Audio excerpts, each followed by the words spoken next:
ধন্যবাদ। আমরা এখানে পাটোয়ারি ফিলিং স্টেশনের সামনে রাস্তা অবরোধের ঘটনার কথা শুনে এখানে এসেছি।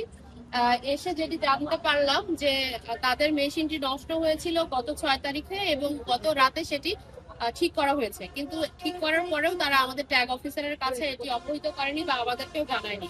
না জানিয়ে তাদের যে তেলের মজুদ ছিল প্রায় 3700 লিটার, সেটি তারা গত রাতে তার মধ্যে থেকে প্রায় 2600 লিটার তেল বিক্রি করেছে, সেটা উপজেলা প্রশাসন এবং ট্যাগ অফিসার কাউকে না জানিয়ে। তো এই বর্তমানে আমাদের সরকার কর্তৃক একটি নির্দেশনা রয়েছে যে ট্যাগ অফিসারের উপস্থিতিতেই কিন্তু তেল বিতরণ হবে এবং মনিটরিং হবে।